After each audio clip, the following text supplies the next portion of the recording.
Welcome to the Capital Discussions Road Trip Trade Alerts monthly Q&A webinar. I'm Tom Nunemaker with Dan Harvey.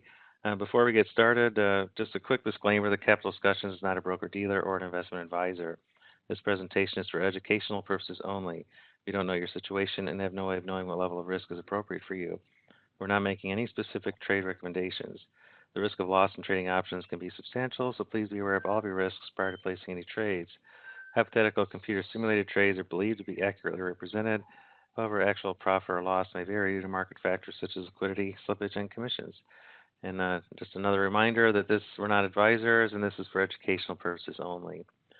So with that out of the way, I did want to show everybody, while I've got you here, on the classes page, you'll notice there's actually two road trip classes now. I've split up the Russell and the SPX into two separate class pages, and that'll kind of compartmentalize the information a bit better.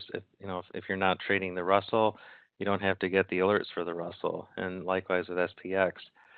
What I didn't do yet, and I just remembered I should have, is when you log in to the class page on the notifications, those are not set up yet for the Russell. So if you want to get the Russell trade alerts, you'll have to put in your email address and your mobile number if you want to do that, or any of these documents.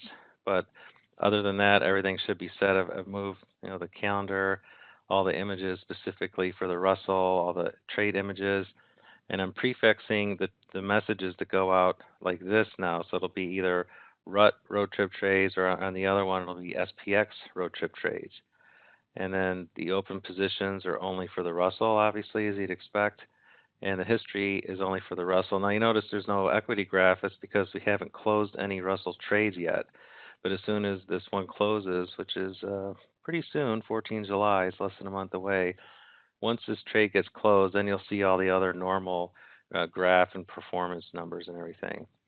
The FAQs, there's a FAQ that's the same place, but if we go to the forums, I added another forum just for the T-logs for the Russell. So now you see there's two forums, one for the SPX T-logs and one for the Russell T-logs. And everybody's grandfathered in that's in right now. If you're listening to me today, this is no change, except that you have to go to two different places to get two different T-logs and two different class pages if you want to follow the Russell and the SPX. Everything else is pretty much the same. New people will have the choice, if they want to just do one or the other, or a combination of both. But I got all that set up today, so it was a busy morning, as I was telling Dan. So. Well, that's right. You did a great job, Tom. And actually, I see a question from Edward. Good morning or good afternoon, Edward. Yeah, the RUT trade is going to be a monthly trade. I don't like the weekly RUTs, number one, and number two, the RUT is the RUT only will sell at a cheaper price, so it wouldn't be right for the RUT folks to pay less and get the same number of trades as the SPX people. So for those two reasons, I only do a monthly in my own private account. So that's all I do. But anybody who wants to trade more can take the knowledge that we are hopefully imparting. That's our job anyway. And if anybody else would like to trade another cycle in RUT, I say go for it. But I'm not doing it because I only trade one myself. Right. So, yeah. So another thing I did is, I guess I need to, I'm logged in as me. Let me just pause my sharing for a second. And then I'll log in as Dan, because I have to do that to get to our expert homepage. Okay, let me just start sharing it again. So on the trades now, this is our back end, but basically you'll see that we have a new strategy called a global hedge. And so we're adding this global put for the SPX we have as this kind of own separate category or a strategy. And if you go to the class page, you'll see that now on the Open tab. If you scroll down to the bottom, here's this 14 July global put and the details for it. But that's a separate trade, but it's not actually a road trip trade per se, except in the fact that it's using to be used to hedge off our entire portfolio of open road trip trades. So that's something else that's new. That's right. And sometimes the hedge will be a long put, and sometimes it will be a wide debit spread. But both of them will be hedging trades.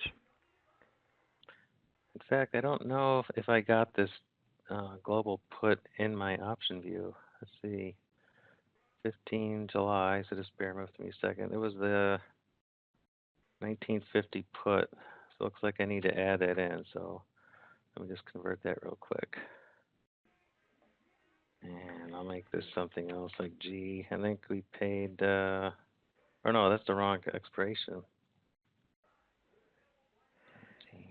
While Tom is putting this in, I would just say that that our plan is to get whatever global protective puts that we have on in anticipation of the Brexit situation. We plan to get them off as soon as possible, if unless the market obviously tanks, in which case we'll be glad we had them. But if it roils for a while and then begins to stabilize, we will take those off and possibly substitute the long put with a debit spread, if necessary. It all depends on what the total position looks like in terms of the Greeks and the graph.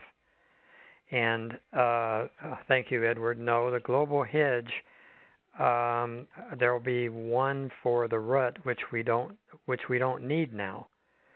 But if we did need a global hedge for the rut, there'd be one for the rut and one for the S&P. I'm not planning on hedging the rut for now because the 14 July rut looks really good, and we already have a long put for the August rut, so I wasn't really planning on adding an additional hedge. Obviously we don't know what's going to happen with the Brexit. It may, in fact, be much ado about nothing, but we may have a pretty significant drop off. And the other possibility is that we drop, and then a couple of days later we come back. That's what happens fairly frequently, at least in my trading experience of 23 years. That's what happens fairly frequently after a major event. And this is kind of a strange event because it's not actually it doesn't mean anything except that it'll kick off a period of negotiation. So yeah. if the leaders in the UK can't negotiate to their approval with the EU, then it may or may not happen, even if it's a yes vote. But the market's got a lot of this priced in. But we can just quickly go over the open position. So here we have all of the SPX trades. The G is the global put right now. So this is what it looks like without the global put. And then if we superimpose it, you can see that it just tilted a little bit. So that's with and without the global one. And in option view, if you have this wide enough, you'll see down at the bottom, these will switch to two columns. Go on a little bit more. Oh no, I don't have any extra puts here. So let's see, 15 July. So if I had like with and without. So so I have all these positions except the global one here. So now you can see the portfolio with and without the global put with the effects of the Greeks. So without the global put, minus 5 delta. With the global put, minus 19 delta. And you can see it cuts the theta a bit. It also helps with the vega. But that's how you would see the effect of the global put, just in option view. Just select everything except the global put, and then you can compare it to with the global put, and then you get a nice comparison. So that's how that works. Right, and you can do the same thing on Thinkorswim just by checking or unchecking either the whole thing or the individual cycles. And Sally, to answer your questions, yes, I certainly understand if you're a brand new subscriber, and of course, just another reminder. Tom and I we have no idea what anybody has, and I don't mean to be rude or make it sound rude, but really we don't really want to know what you have. Because we're an educational service.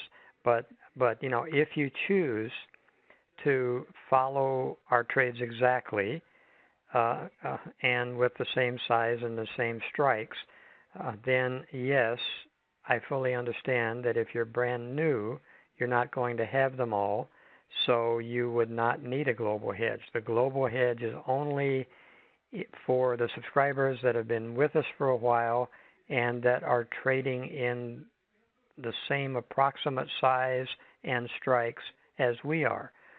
We just assume everybody's different. We just assume everybody has different stuff.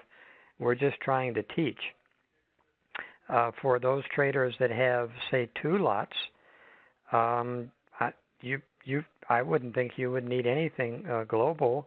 If you have a 2 lot and your front cycle is hit and you lose $200 or $300, okay, so what? There'll be another cycle coming along, and most of these make money, so you'll eventually make it back in spades. For those with larger size, though, such as the size traded for the service, you may choose to have a global protective put, and that's what we're offering. And question number 2, Sally, yes, I put it on because of anticipation of Brexit, not because of the recent pullback. So I hope that makes that clear. And please understand, I don't mean to sound in any way rude or flippant about this. It's just, that's our mission, to teach, not to be a trade advisor.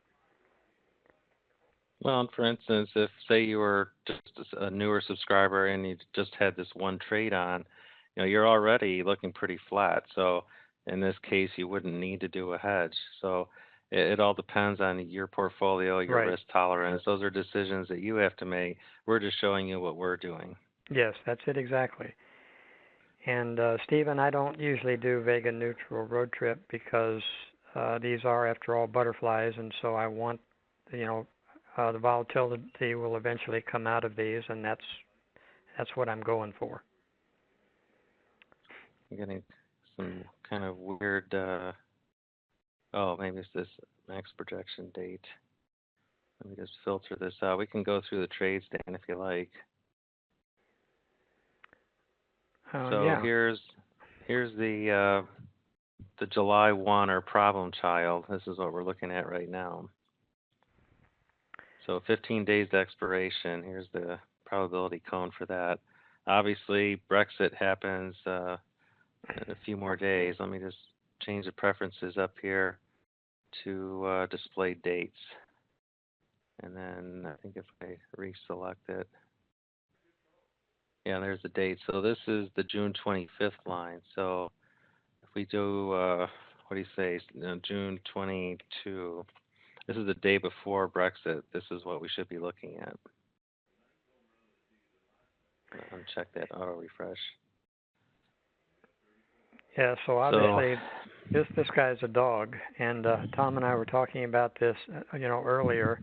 Hindsight is 20/20, and clearly when this trade was up a couple $100 for a brief period of time, that was the time that in hindsight it would have been ideal to take it off, because this guy's a dog, and so I'm taking this off next week, probably Monday or Tuesday, certainly by Wednesday, and the only hope is, and I don't like to rely on the hopium thing here, but in a perfect world we'd have a little drop in volatility, at least in terms of market maker prices type of volatility, and we could minimize the loss. But this thing is going to be a loser, and Tom and I have been telling everybody all along, these trades, they have a very high win rate, but it's not 100%. They do lose. Now, this would have been ideal for me to have taken a smaller loss. Generally, I do not like to for a short dated cycle, and by that I mean one with 30 days or fewer left. That's what I call a short dated cycle. I don't like to lose more than 5%, and I don't know what this is going to wind up being, but this guy's a dog. Well, if we can get it up to say this line, if I change it to yield, it'll be in the -5, 6% range if it's over here. If it slips up a little higher, then if you take it off, it's probably going to be a little bit more than 6%. But my guess is it'll Hmm. be in the 5 to 6% range. And I will be, both Tom and I will be looking at this, every day. But as they say, in the interest of full disclosure, we're not trying to hide anything. This guy is going to be a loser, short of a miracle, which I don't see happening. And so, for those of you who may have heard me speak at some time many years ago, I speak about wearing two hats. One is the profit generating hat, and one is the minimizing loss hat. And Dan is putting on the minimizing loss hat because this guy's a dog. Yeah, and we will minimize it a bit, but yeah, it's definitely going to be a loser. So with that, uh, let's see. Let's take a look at the next one. I like blue for some reason. I always have to click four times on the analyze button. So let me zoom in just a bit on this. And this is T28. So that's T plus 14 is right here.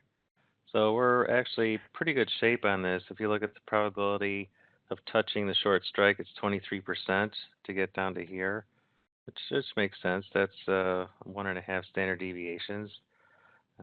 Obviously, the market could start motoring once we have a Brexit vote on Friday, Mm-hmm. but already the volatilities are up, and these volatility cones have expanded. So I feel the market's probably priced a lot of the movement in, but That's what I think. anything can happen, obviously. But Yep. at this point, it's just these lines are pushed down from volatility. I don't think we're going to get that big of a move. I mean, this would require what about a 70, 80 point move Yeah. to get us in trouble, Yeah. I and I don't. don't see I that. I don't see it.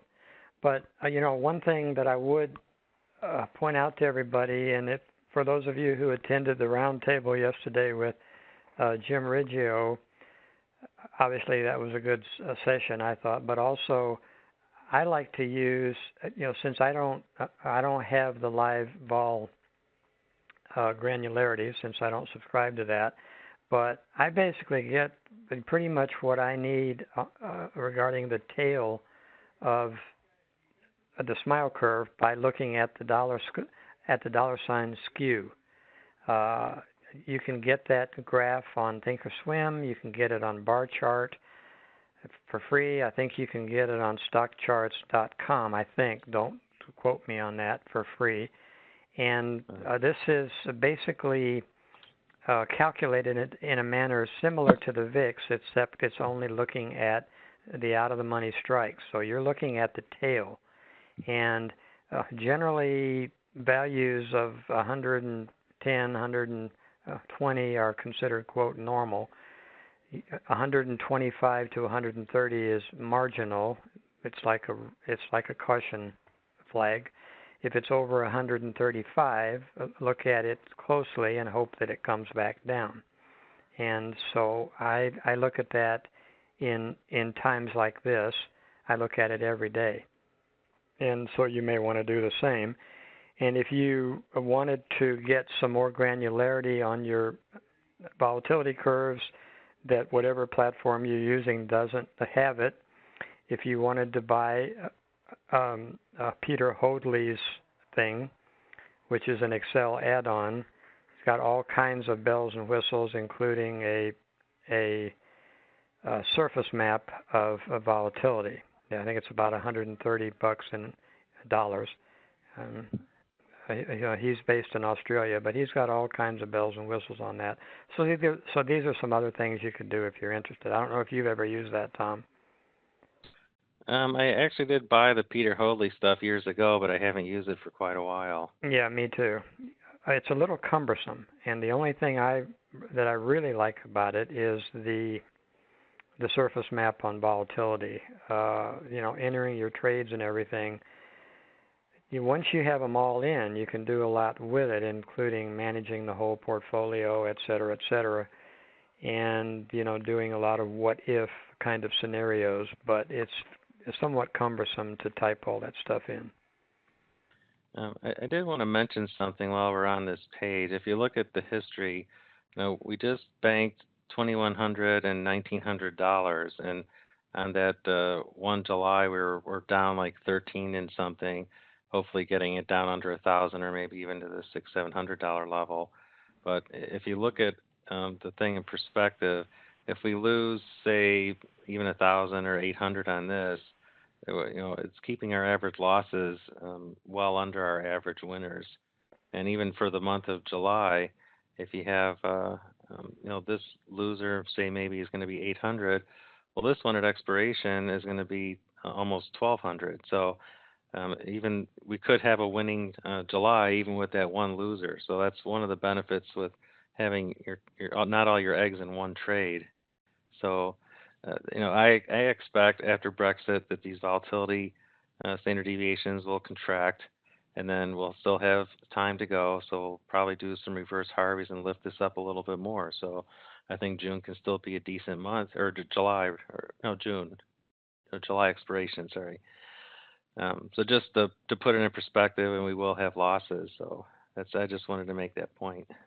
Yeah, thanks for pointing that out, Tom. And also, if you would go back to that and just look at the equity curve again, we just, our goal is just to have the equity curve just keep looking like this. We don't, for some strategies, and I know everybody has seen these. You'll see an equity curve. It's up, it's down. It looks like a jigsaw kind of thing cut out, but we expect and we hope and plan that our curve will just look like this and just keep going up at somewhere between a 30 and a 45 degree angle, right, Tom?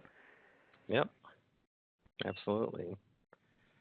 Now, I'm not sure how I'm going to take this global hedge and add it into the equity chart. I might have to combine it with another trade when we close this just to have it more accurately represented. Because what this does is it takes the percent win or loss. So if one of the trades is minus 30%, it's going to have a sharp drop, which actually isn't accurate. So that's something for me to figure out. But yeah, I think. I mean, I don't. Obviously, I have no idea how you would code for this, but what I would say is when it is finally closed, and when the final position, the same cycle is closed, then you might want to add it in to that one. Yeah, I think that's a fair way to do it. Yeah. Okay, so that's that trade. Next I on. like your comment, Alexander. Thank you. What did funny. Alexander say? Equity curve doesn't behave. Just reverse Harvey. There we go. Yeah. We'll get to the other questions here. We haven't forgotten you. Okay, so this is our July 29 expiration, up a little bit. But again, tons of time. Our standard deviation cones are fine. The probability of touching is under 25% at expiration. And I think, honestly, we're so flat, nothing to do with Brexit. Just wait for Brexit to pass and then start the normal process of reverse halving, assuming that we're staying above the expiration tent. Yep. But really nothing to do on this one. And let's see, this is our August trade. Another one of our problem children. Okay, so this one has an extra long put somewhere, I think. Yeah, I think this has 1850 as I recall. Oh yeah, there it is. It's way down here. And once the Brexit thing is over, I'm going to close that one, and depending where we're sitting, I will add a wide debit spread. And for those of you who may not be actually familiar with these two types of hedging strategies, I think most of our subscribers are fairly sophisticated, but I think we have a few relative newbies.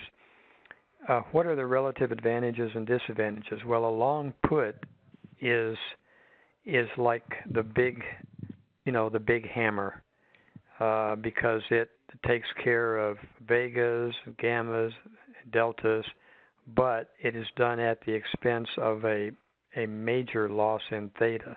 And you can see that actually reflected on this particular curve here. I mean, we're showing from underwater. 35 down to 1. Yeah. There's Yeah. the theta.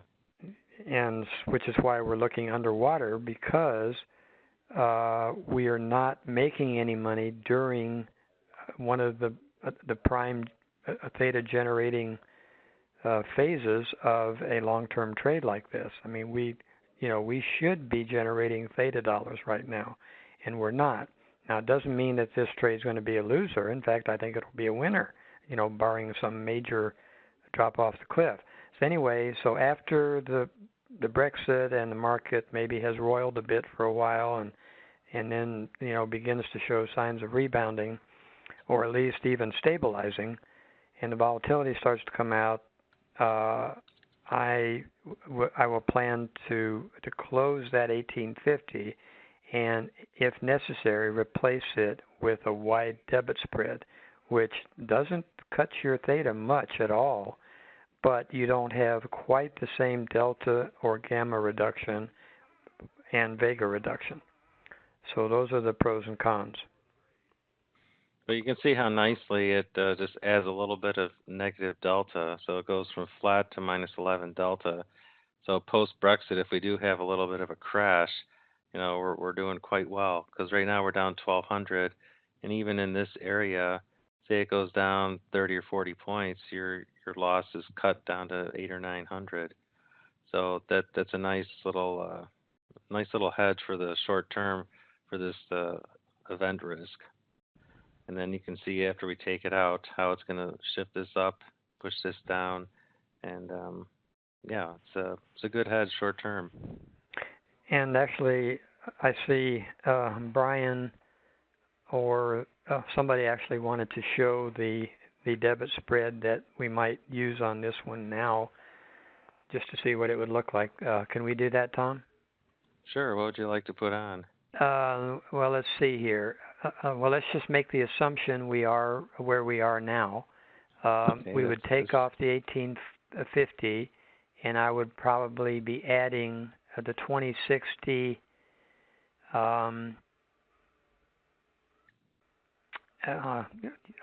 Generally I like to put the short leg of the debit spread at the same strike as the butterfly itself, but I don't think that'll be quite wide enough here.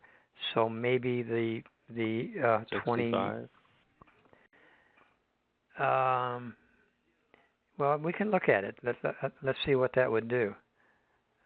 That looks like this. That's actually not that bad, is it? No, it's pretty decent. And note what it did to our theta. Yeah, it jumped up quite a bit. Yeah, and we still have low gamma. We still are short delta, not as much, and we are shorter more vegas, but that is still okay for a 10 lot. I think 294. That's okay. Yeah. And so that's the advantage of the debit spread. But I would prefer not to do that until after the Brexit thing. That's just a few more days, and it's not going to make that much difference. So this actually may be wide enough, and then we wouldn't have to have a short strike dangling out there someplace. Right. Okay, so that's the SPX trades. Let me pull up the Russell. And let's see. Let me zoom in a bit. So this expires in 28 days. If the T plus 18 is 10 days before expiration, so that's maybe a good one to look at. You can see again we're within the 2 standard deviations on the downside is within the expiration 10. So at this point it's looking fairly safe, barring any huge move on the downside from Brexit. The expiration profit up here is 890, so about $300 to go on this trade. Again, it's just pushed down from the Vega right now, but after the vote and as time passes, then this will shrink and will fall up to the expiration line. And we might be able to raise up the expiration line a little bit. Yeah, as time passes and this shrinks and the probability of touching goes lower and lower, it's already low at 11%. So after Brexit, I would feel comfortable in starting to kind of ratchet this up a little bit more. So like you said in the past, we might be able to get this up to $1,000 profit in the end. Yeah. So that's that one. And here's our August rut trade. Put it back to blue. So we have this extra long put in place at the 1030, and you can see that is lifting this and then keeping this T plus zero nice. So just to see what it looks like without that put, we can compare the two. And you can see down in this region, it cuts your loss in half. So it's doing a good job in case we do have a big move down. And let's see, T32, let me go T48. This is 15 days before expiration. So that's still pretty far away on 2 standard deviations. So we're, not that far from the short strike. Actually, 76% probability of touching this. So the odds are favoring that we're going to go down here eventually before expiration. So keeping that hedge on for now seems like a good idea. I would agree, but I think that possibly at some point, if we do come back a little bit, I will replace the long with a wide debit spread, just like for the SPX. Right. And that'll bring our theta up nicely, even more than it is. But it isn't that bad right now. No. Kind of treacherous waters we're in with this Brexit vote, but I think overall the positions are looking okay, with the exception of that 1 July SPX. Yeah. And that's just in damage control mode right now. Right, exactly. And remember, everybody use the theta to delta ratio metric. Don't know. I think we've talked about that, but you basically take your theta number and you divide by the absolute value of delta, meaning without regard to sign, either plus or minus. And anything over 2 is okay. Anything over 2.5 is really okay. Anything above that, you're doing great. If you get down to 1.5, it doesn't mean that things are terrible, but things are not good. So you want to look at that. So this one's a little less than 2. It's still okay given the circumstances and the amount of time remaining. The theta to delta ratio will always increase, over time in a butterfly that is working. It doesn't matter what style of butterfly you have. It will always increase over time, if it's working. And that's another point that we were talking about. I know day traders oftentimes will have time stops. So if they put a trade on and the market's not moving their direction after a certain amount of time, they'll just close the trade. And Dan and I both noticed that on the 1 July trade that it just wasn't performing, and so we might come up with some kind of rules or metrics like, if after 30 days or 30 days to go, if you're still not up 1 or 2%, then maybe consider reducing the size or closing the position because the trade's just not behaving normally. Well, that's right, and we will announce that. We But will announce what we're thinking. Yeah. Exactly. So I guess that's it covering the open positions. Let's see where we are with the questions. I think you got to Sally's about the global hedge. Yeah. And then Stephen, is it worth considering a Vega neutral road trip trade? Yeah, I briefly mentioned that. I just don't do those. Some people do, and I really can't comment on that. I don't know about you, Tom. Yeah, I don't pay attention to it too much because since we're trading options all at the same expiration, then the time premium all comes out together. So right. The only real bad part of a negative Vega is if you have a increase in volatility it's like it's making you spend longer. Like volatility equals time, so it's just making you spend more time to get your money. Yeah.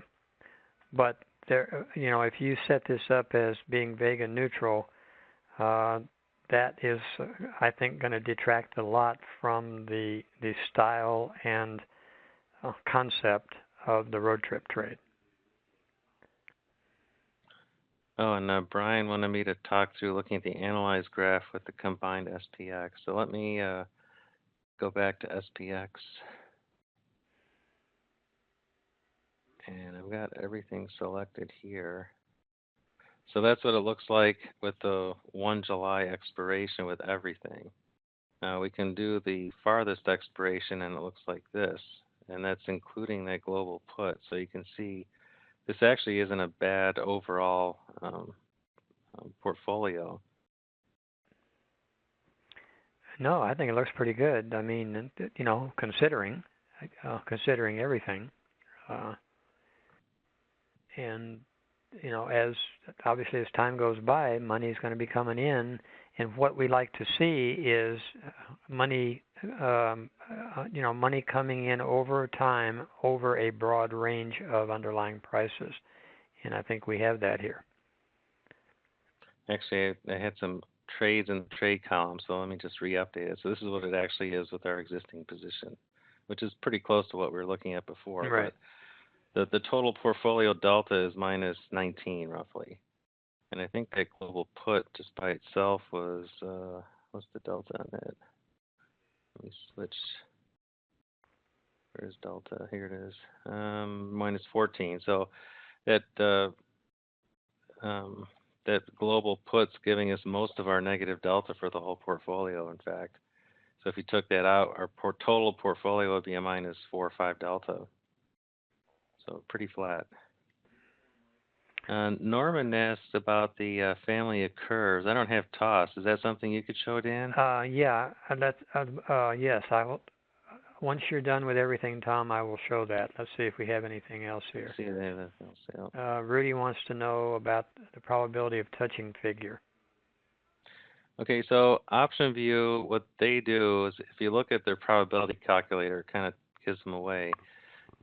So the statistical volatility or historical volatility is 9.6%, and that's what got pulled into the calculator. So that's what option view is using is the historical, and then current price and how many days ahead you want to go, say 15, and then we set a target price of, I don't know, 2040. So this is 36.5% versus 37 right here. So that's pretty close.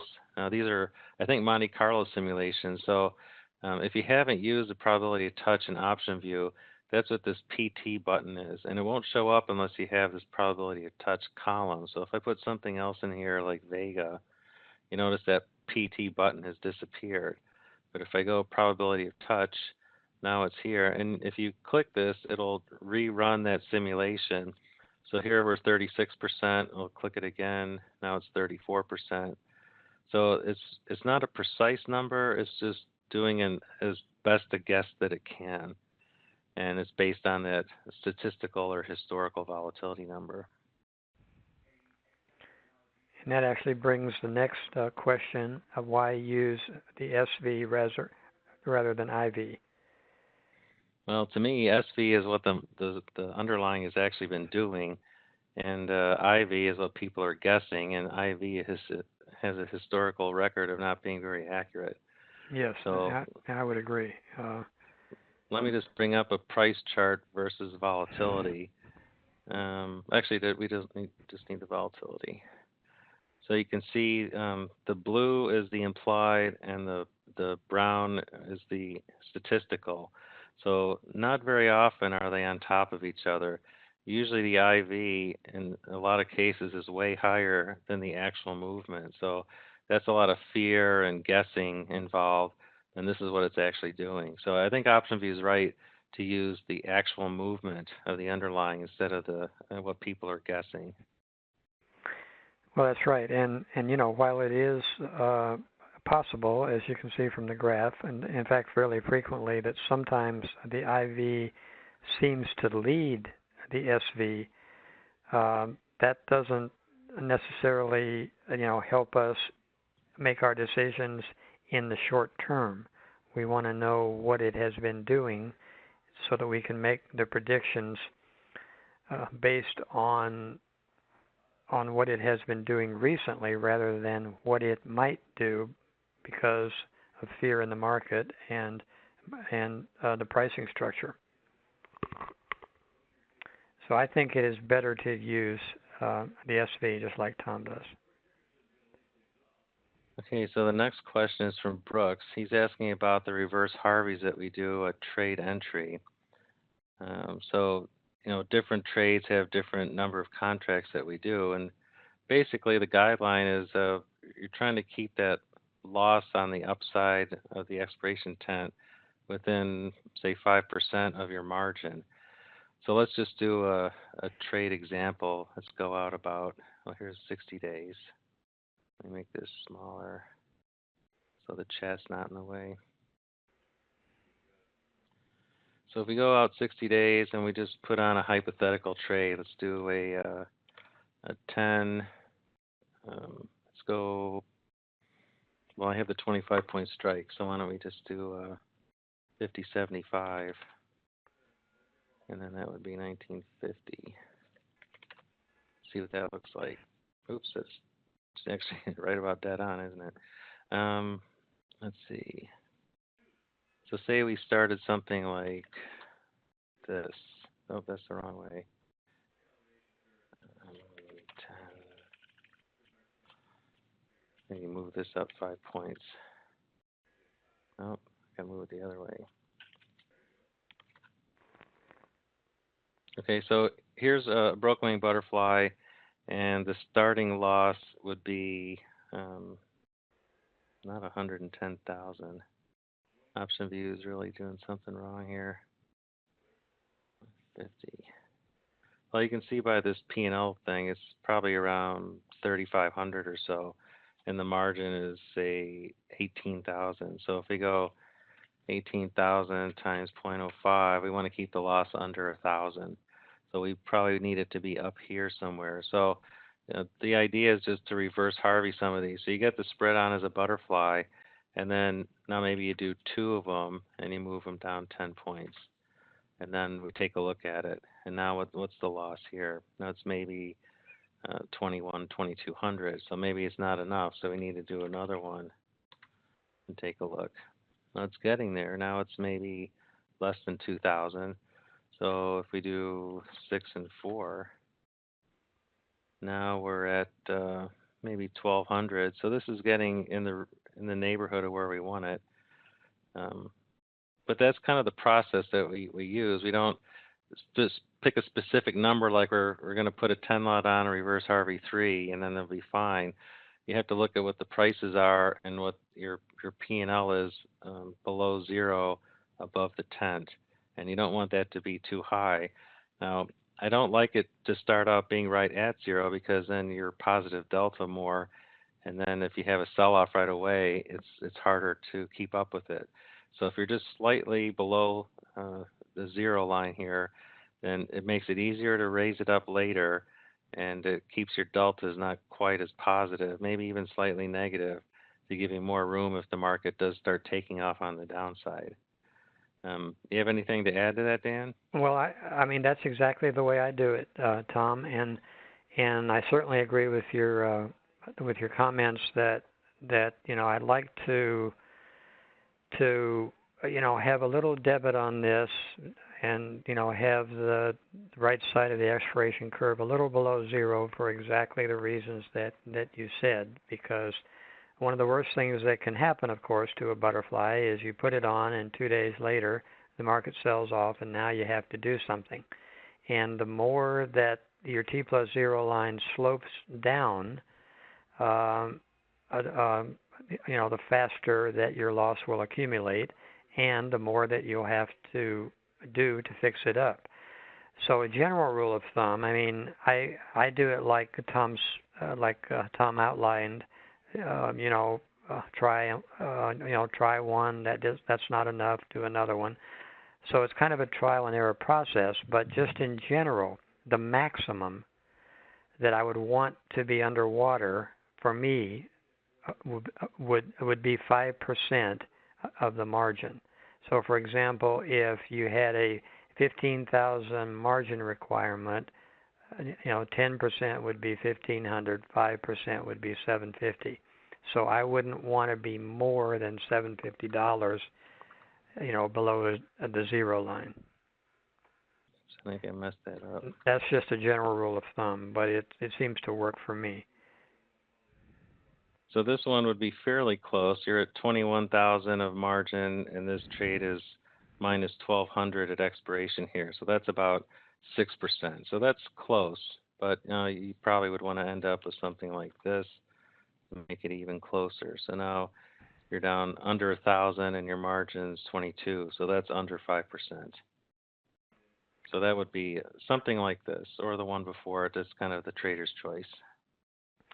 Yeah, I mean, generally, if the market, behaves itself, and either stays the same or starts to go up, that's obviously what we like, and we can, gradually raise that line up to the profitability at expiration, and sometimes it works really well, like in the last 2 cycles that just expired, and we get in double-digit territory, and naturally we like that a lot.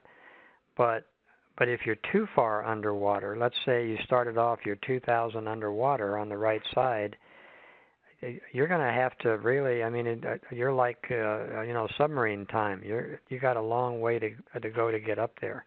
And so we try to avoid that. And then also, as Kevin Lee pointed out, and any experienced butterfly trader knows this, you get the volatility crush on the right side of these butters, and when the ball comes out, it makes it a little harder to make any money on these, and so that's another reason you don't want to be too far underwater.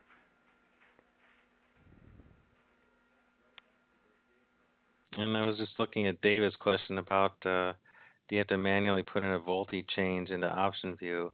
So what I did is if you go to the model volatility and then other, you can use the implied volatility and use the most recent 1 day. I think it defaults to 3. So if you keep it to 1, then it's just using basically the most recent data it can. If you do get some fast markets, that's probably what you wanted on. Normal markets where it's moving slower, 3 days is probably better. But option view is doing its best to model those changes. So I don't feel I need to put in any volatility changes because option view is already trying to do that for me. Yeah, the same here. And by the way, I should apologize. I think I got some of the names and the questions the wrong relationship. I just discovered here that I've been reading the name below the question, and I should have been reading the name above the question. So I apologize, everybody, if I got your name and question wrong. I think that's easily forgiven, Dan. Okay. So Greg had a question. He knows that you can optionally use teenies as a black swan insurance, but do you have any thoughts on any other effective black swan hedges that we could employ with the road trip? Boy, I don't know. I think about this quite a bit, and I've read a lot about it. Not that I'm an expert, but I've read a lot about it, and that I think it just kind of comes down to the trader's choice in terms of the amount of risk that you're willing to take. I know, for example, there are some strategies out there that are on capital discussion. I won't mention any names at the moment that work very well for huge downside moves. Well, I'll just go ahead and say, the space trip, and that is an excellent strategy. It's margin intensive. It's going to cost you $1, so you can only do that if you have a huge portfolio. But I would say that if you do, if you're trading with we'll say $500,000 or more, you are going to need to have some sort of a some sort of a big hedge in place. It might be a space trip style hedge, or you might use a portfolio balancing tool. The Hoadley model, the Excel add-on that I mentioned has that. I think OptionView had in the past a hedging tool. Maybe they still do for large size portfolio.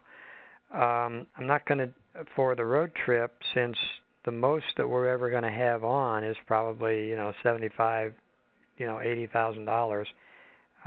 Not going to have any major hedges on this, other than what we do to hedge off the individual cycles and the global hedges when they're needed.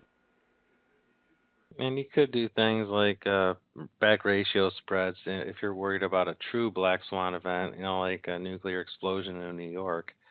That would cause some severe market disruption. So it depends on, it's like Jim Riggio said, how much do you want to protect yourself? How much of a decline are you willing to accept before you hedge, and how much protection do you want? How far do you want to go? The space trip is great down to a certain point, but because it's basically an asymmetric iron condor, if it goes too far, now your hedge is actually hurting you more than it's helping. So, and then again with a back ratio spread, it has to go really far for it to really explode and help you, and there's a sea of death to deal with. So if it only goes a little bit and lands you right in the sea of death, well, that could be a problem. So it's there's no perfect answer, really.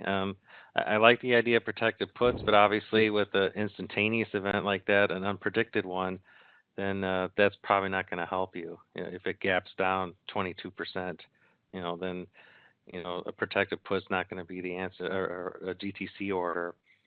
You need to have it in place before that. So it depends on how nervous you are, how much you want to protect.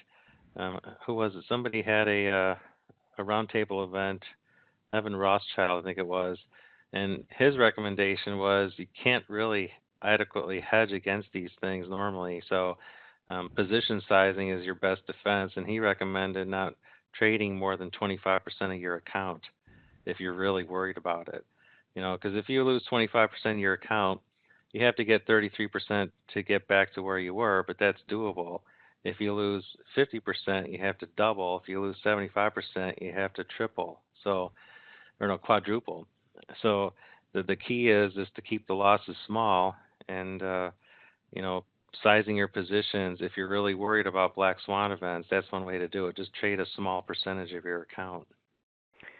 Well, that's exactly correct. And the other factor that everybody needs to consider is your age, which would translate to the number of years, if you're still working, the number of years of earning potential you have. Do you have several children that you need to put through college?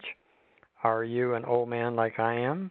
It makes a tremendous amount of difference. I mean, nearly everything that I have other than this, the road trip trades, nearly everything else that I have is all in cash. I've got some bond funds and a couple of equity funds, but it's almost all in cash because I have to make sure that Lynn is adequately taken care of when I become worm bait. And so my decision processes are going to be entirely different from a 35-year-old person making $150,000 a year, we'll say, but with 3 kids that are young and they all have to go to college. That person needs to generate capital. I don't really need to generate capital. I just need to keep my capital. So I think those are important considerations. I mean, I don't make any claims to be a portfolio manager or a registered advisor, nothing like that. That's just common sense as far as I'm concerned, right, Tom? Yep. Having enough life insurance and all that kind of stuff is a separate discussion, but just properly sizing your trades based on your risk appetite and your ability to recover if it gets wiped out. That's personal decisions. Let's see. Let's go over a few of these. I'm sorry. Go ahead, Tom. Yeah, I was going to say we have a few more questions here. Yeah. Just trying to see if we have. I was looking at the mark to sale ratio. Yeah, that's for call credit. I can just answer that quickly. That's for call credit spreads. From time to time, I will be adding a call credit spread. Not very many of those, but they do bring in a little theta, and they cut long deltas. Of course, they also add vega, but that's usually not a consideration. But you don't want to lose much money on them, so I came up with something many years ago that I called the mark to sale ratio, and it's very simple. It's the current mark of the short strike of the call credit spread. And so you take that mark and you divide that by the premium that you received when you sold it. And generally, when that gets up to around 1.5 to 1.75, the call credit spread is working against you, and you should go ahead and close it. So that's very simple. Okay, I think we answered, okay, Joseph, I think we answered the global put and the, versus the individual puts. We will, try to hedge each of them individually, but when something major may be on the horizon, or when the skew spikes up, remember I told you about the skew graph, those may be times to add a global type of hedge, either a put or a wide debit spread, which is going to try to hedge, everything and keep the total position, Greeks and graph, looking good. Yeah, I think that was Greg's question. Joseph's was. I did it again. Greg, thanks. Are there any conditions where you would close the trade and reposition it? I know John Locke does that a lot with the M3. Yeah, and Tom, you and I have talked about this, and I think in the introductory video that you made on this, I think you showed that. That's kind of a trader's choice. Yep. Sometimes you certainly can. You can, and sometimes if a position is hit immediately, and by that I mean 2 or 3 days later, I may sometimes just say, okay, this is starting off really badly, but there's lots of time left. I'm just going to cut it and reposition it. We generally don't do that because, and here's the reason why. We're very much aware that some of our subscribers are following our trades fairly closely, and we are, attentive to what we think you would like, and we know that you don't want to see us closing and repositioning something at the drop of a hat. So it would be a fairly unusual circumstance. That's the way I look at it. Yep. And, again, you have to balance how much premium is there, slippage, commissions. If you're working, can you get to your computer versus, just buying a put versus rolling down a number of spreads, taking them off and putting them on. So it's, can you do it? Do you have time? Do you want to put up with all the hassles? Will you get filled? So there's a lot of unknowns, and it's a lot of up to you to answer those. Let's see. Edward asks, are you still working on a more mechanical way to do the reverse Harvey, or will you present it shortly? Yeah, we had a spreadsheet I was working on getting that on the Tools tab. I haven't gotten around to it yet. I've just had a lot of other stuff I had to do. Yeah, we'll eventually get something. Yeah, Tom's very busy, and Tom works really hard, and I can't code anything. So Tom's the IT guy here, and so he can only do so much. We don't actually have any secretaries. It's just Tom and me. So it's just us folks. So anyway, yeah, we're trying to keep all those plates spinning. Yeah, so we're thinking about it. We're working on it. Maybe we'll get something out of there. But for now, it's seat of the pants thing. Okay, and then Rudy asks, when you set up a new road trip, do you compare different butterflies, how they move? Can you explain? Well, I don't know if we have enough time for this one. Yeah, that's a really good question, Rudy, and I know that you had asked that previously, and there's no short answer to this. Basically what I do, and I think Tom does the same thing, we look at different strikes and different spread widths. Now, the one thing that I always do, I always want the upper long put to be out of the money, but it sort of depends on market conditions. If we're in a period of increased volatility, I might want to make the upper long put maybe a little farther out of the money than normal. It's usually 5 to 10 points out of the money. I might move it up to 15. The second thing I do is that if I can incorporate a 25 multiple strike, or even better, 2 25 multiple strike, into the trade, I will try to do that. I will set up one with a 40-50 and one with a 50-60, and and not very often, but sometimes I will look at a 50-75 for the spread widths.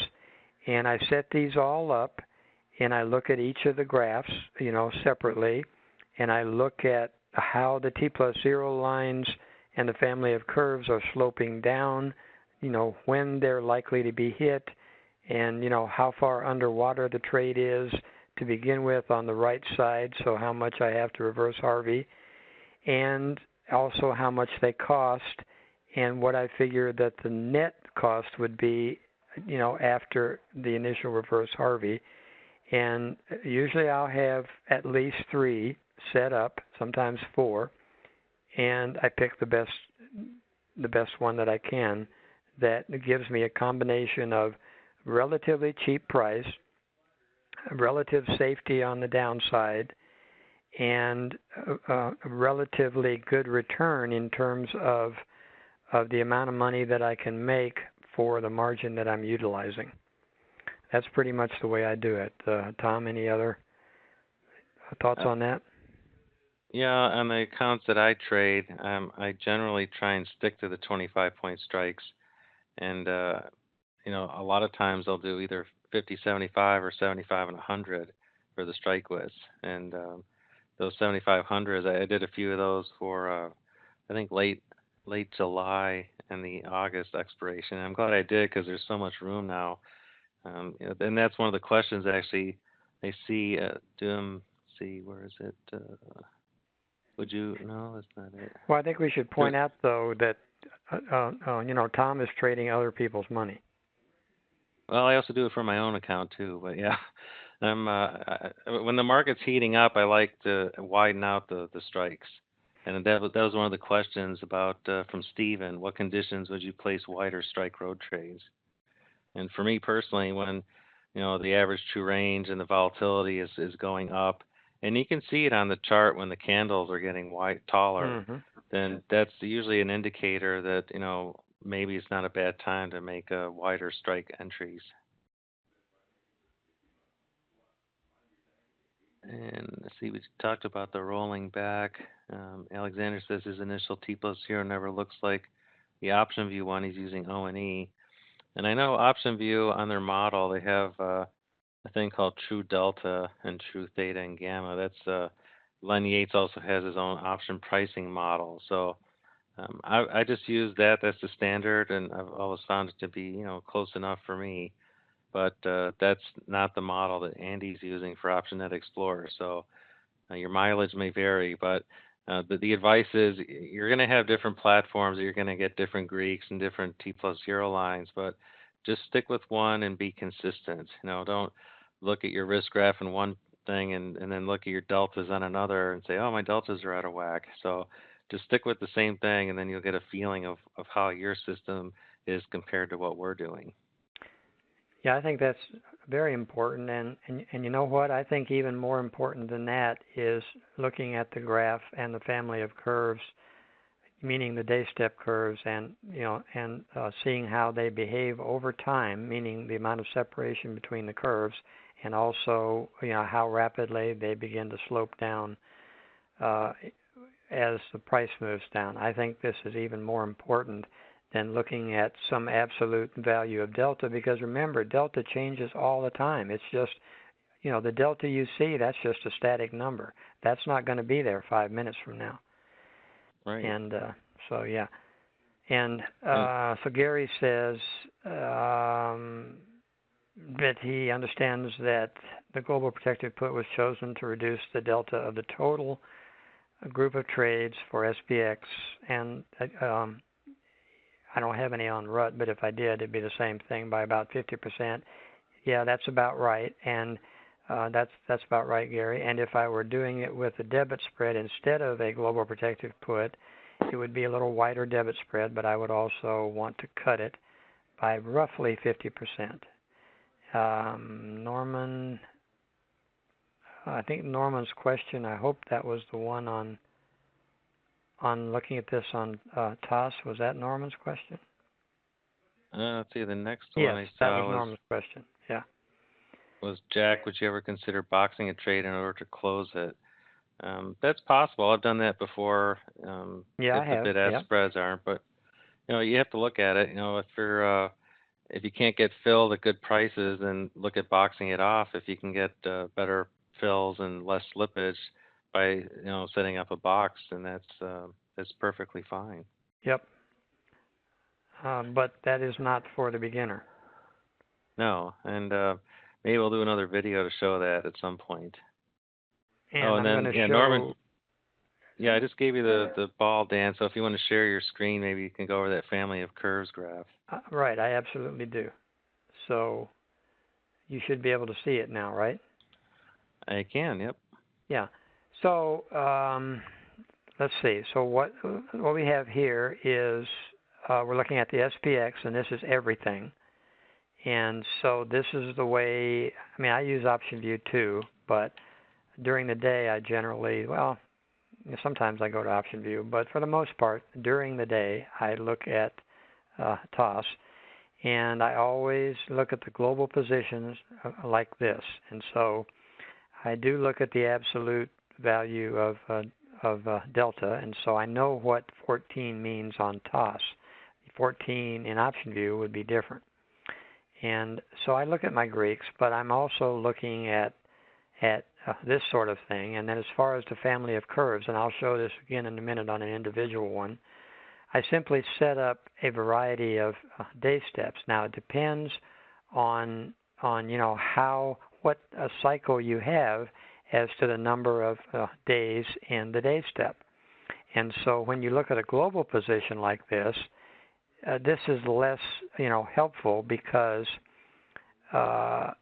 it's hard to set up the day steps to be able to incorporate everything that you have here.